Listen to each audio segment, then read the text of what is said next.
অনেক প্রবীণ সৎসঙ্গী তারা মূলে গলক। ঠাকুরের একটা বাণী আছে, আমার বলাগুলি যদি তোমার শুধু কথা ও চিন্তারই পোড়াক মাত্র হয়, করার বা আচরণের ভিতর দিয়ে সেগুলোকে যদি বাস্তবে ফুটিয়ে তুলতে না পারো, তবে পাওয়া যে তোমাদের সৈন্য রয়ে যাবে, তা কিন্তু অতি নিশ্চয়। হরিশ্চন্দ্র রাজা তার রাজ্য দান করতে গিয়ে সে শেষ পর্যন্ত দক্ষিণে দিতে পারে নাই।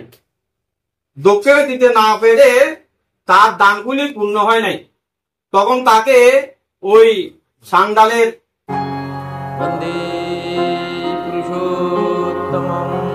আমি সর্বপ্রথমেই প্রিয় পরম শ্রী ঠাকুরের রাতুল চরণে কোটি কোটি প্রণাম নিবেদন করছি। অনেক আলোচনা এবং সঙ্গীত আপনারা শুনেছেন, খুব গুরুত্বপূর্ণ আলোচনা শুনেছেন, যেগুলি খুবই দরকার। বিশেষ কিছু ব্যক্তিকে আমি উপস্থিত দেখতেছি। আমি আপনাদেরকে অনুরোধ জানাবো, আপনারা জানেন যে পাতারগাঁড়া সতীশবাবু লাইনে প্রিয় পরমের একটি শিব মন্দির রয়েছে। সেখানে কার্যক্রম চলছে প্রতিনিয়ত। সেটা প্রতিদিন সকাল থেকে সন্ধ্যা 5টা অবধি খোলা থাকে। সেখানে আপনারা প্রতিদিন যাবে, আপনাদের সুযোগ সম্মতে আপনারা সেই মন্দিরে যাবেন। সেখানে এখন অনেক ভক্তের সমাগম হচ্ছে। আপনারাও যদি সেখানে প্রতিনিয়ত আসেন, তাহলে সেই মন্দিরে আরো প্রসার হবে। আমরা চাচ্ছি এই আঙ্গিনা থেকে আরো বৃহৎ কিছু করার জন্য। যদি আপনারা আসেন, আপনাদের সহযোগিতা হয়, তাহলে এটাকে আরো বড় আঙ্গিনায় রূপ দেওয়ার, আরো বড় পরিসরে কিছু করার আশা রয়েছে, চিন্তা ভাবনা রয়েছে। তো আপনাদের উপস্থিতি কামনা করছি সকলে। আমি আজকে বিভূতিদার যে উদ্দেশ্যে এই আয়োজন করেছেন, তার সার্বঙ্গীম মঙ্গল কামনা করছি পরমেশ্বর শিশুমানে। তো আমি যে কথাটা বলতে দাঁড়িয়েছি সেটা হচ্ছে এই, আমরা যারা তারপরে দীক্ষিত সদনামী দীক্ষা গ্রহণ করেছি, আমি এইতে এসে অর্থাৎ পাতারঘাটা শিব মন্দিরে এসে, সতীশবাবু লাইনের মন্দিরে এসে দেখতে পাচ্ছি যে অনেক প্রবীণ সৎসঙ্গী তারা মূলে গলক মানে বুঝেন, মূল জায়গায় ভুল। অনেক প্রবীণ সৎসঙ্গী স্টিপিটি যখন কালেকশন করতে যায়, তখন তারা বলে কি জানেন, স্টিপিটি এত আর 50 টাকা মিলিয়ে দেন, এই জায়গাটায় গলক। ঠাকুর বলতেন, চাকর বাকর দিয়ে গুরু সেবা শুশ্রূষা করতে যেও না, প্রসাদ থেকে বঞ্চিত হইও না।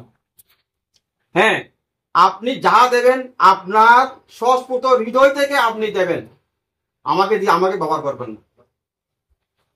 তো আমরা সেই জায়গায় মূল জায়গায় গলত যে ঠাকুরের একটা বাণী আছে, আমার বলাগুলি যদি তোমার শুধু কথা ও চিন্তারই পোড়াক মাত্র হয়, করার বা আচরণের ভিতর দিয়ে সেগুলোকে যদি বাস্তবে ফুটিয়ে তুলতে না পারো, তবে পাওয়া যে তোমাদের সৈন্য রয়ে যাবে, তা কিন্তু অতি নিশ্চয়। এখানে কোনো কাছে কনসিডার করার কোনো পথ নাই। তুমি যাহা করবে তাহা তুমি ফল ভোগ করবে। এহ জন্মে করবে তুমি উন্নতি আর অবনতি, পরকালে এরই ফল হবে তোমার গতি। আমি এই জন্মে যা করব সেগুলি আগামী জন্মের জন্য আমি সঞ্চিত করব, যে ভোগ করার জন্য। ভালো করলে ভালো ফল, খারাপ করলে খারাপ ফল। যেটা বলতে চেয়েছিলাম, যে জায়গায় গলত, যে জায়গায় আমাদের মূল ভুল, ঠাকুর বলছেন দিন গুলছেন আয় থেকে করিস স্টিপিটি আরো, জল গ্রহণে পূর্বেই তা করিস ইষ্টি নিবেদন, নিত্য এমনই নিয়মিত যেমন পারিস করে যা, মাসটি যাবে শেষ হবে, তুই স্থানে পারিস তা, পাঠিয়ে দিয়ে আরো 2টি বুঝ রাখিস, গুরুভাই বা গুরুজনকে দিস,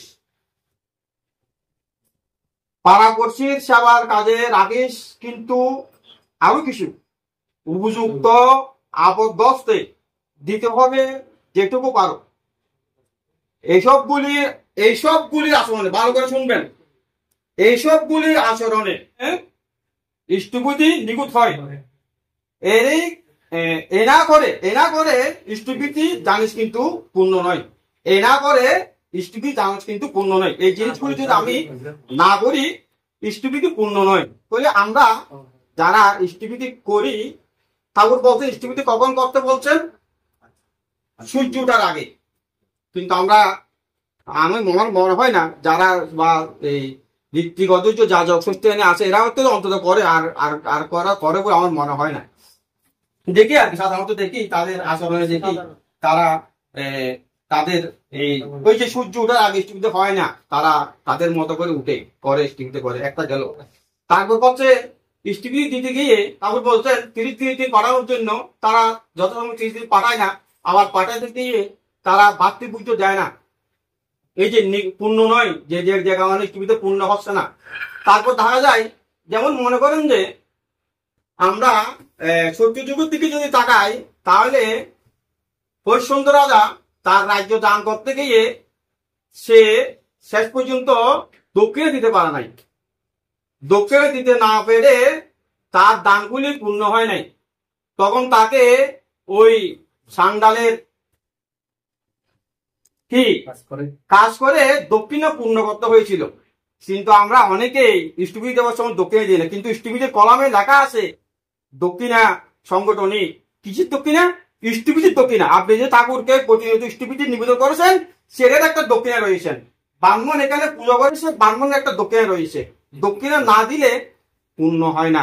দক্ষিণা যা পারেন, যত কিঞ্চিত পারেন দক্ষিণা দিতে হবে। হ্যাঁ, এগুলি সংগঠনই কথা উল্লেখ করা আছে।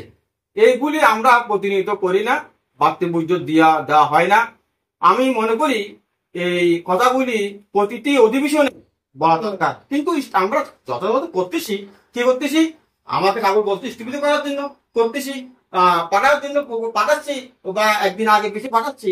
কিন্তু পাঠাতে গিয়ে যে ভুলগুলি করতেছি, 30 দিনের যে ফল পাওয়ার কথা সে ফলটুকু আমার হচ্ছে না হওয়ার কারণে আমরা প্রতিনিয়ত পিছনের দিকে যাচ্ছি। সামনে আমরা ঠাকুর বলতে সামনের দিকে অগ্রসর হওয়ার জন্য, কিন্তু আমরা সামনের দিকে অগ্রসর হতে পারছি না। কেন? ওই ত্রুটি বিচ্যুতির জন্য। আমাদের যে ত্রুটি রয়েছে এই ত্রুটিগুলি যতক্ষণ না শুধরাবো ততক্ষণ পর্যন্ত আমরা সামনের দিকে অগ্রসর হতে পারবো না। তারপর আসতেছে যেগুলি আমাদের এই আধ্যাত্মিক জগতের কথা জানা, ঠাকুরের লীলার কথা জানা দরকার। ওগুলি জানলে আমার জ্ঞান হবে। কিন্তু এগুলি না বললে, যেগুলি কথা এতক্ষণ বললাম, ইষ্টবিধির কথা বললাম, দক্ষিণার কথা বললাম, বাড়তি পুজোর কথা বললাম, এগুলো না করলে আমার কর্মজীবনটা শুদ্ধ হবে না। যেটা আমার দরকার, কোনটা দরকার? ইষ্টবিধিটা আমার দরকার, প্রার্থনাটা আমার দরকার, যথাসময়ে পাঠানো দরকার, দক্ষিণে দেওয়া দরকার, হ্যাঁ, বাড়তি পুজো দেওয়া দরকার। এগুলি করলে আমার যা করণীয়, যেটা আমার করতে বলছে, সে করাটা আমার পরিপূর্ণ হলো। এগুলি যদি আমরা না করি, শুধু আওয়াজে থাকি, তাহলে আমাদের লাভ হবে না। সেই জন্য ঠাকুর বলছেন আমার বলাগুলি যদি তোমার শুধু কথা ও চিন্তারই করার মাত্র হয়, করার বা আচরণের ভিতরে দিয়ে সেগুলি যদি বাস্তবে গড়ে তুলতে না পারো, তবে পাওয়া যে তোমার শূন্য রয়ে যাবে। তা কিন্তু নিশ্চয় কিন্তু আমাদের ধরে রাখছে তোমার করা অনুপাতে তুমি ফল পাবে। তো আমরা করা অনুপাতে ফল পাওয়া দেখা যাবে যে একটা ছাত্র পরীক্ষা দিতে গিয়ে সে একটা শূন্য নিয়ে চলে আসলো, শেষে আমি শূন্য পেলাম, লাভটা কি হলো? তার বেশি বলতে যাবো না। সকলের মঙ্গল প্রার্থনা করছি। দুই আজকে যে উদ্দেশ্যে এই সঙ্গের আয়োজন করেছেন তার এবং তারপরে সকলের মঙ্গল হোক। আপনারা যারা এখানে আসছেন আপনাদের সকলের মঙ্গল প্রার্থনা করছি, এবং তার সাথে আপনাদেরকে নতুনত্ব যারা দেখতেছি, আমি বিভিন্ন মোটামুটি কয়েকটা সংগঠনে যেতে সুযোগ হয়, দেখছি আমার দিদিকে দেখতেছি, তারা দেখতেছি, আর সন্ধ্যাকে, হ্যাঁ, যাদেরকে নতুন দেখছে আপনাদেরকে আমি বিশেষ অনুরোধ জানাবো আপনারা প্রতিনিয়ত আসেন সতীশ বাবু লাইনে। আপনাদের সহযোগিতায় আরো মানুষ আসবে, আরো অগ্রসর হবে। আমরা একটা বিশাল পরিসরে একটা শিব মন্দির একটা করার একটা আমাদের উদ্দেশ্য রয়েছে। সেই দিকে যদি আমরা একটা আগাতে পারি তাহলে আমাদের অগ্রগতি আরো এগিয়ে যাবে।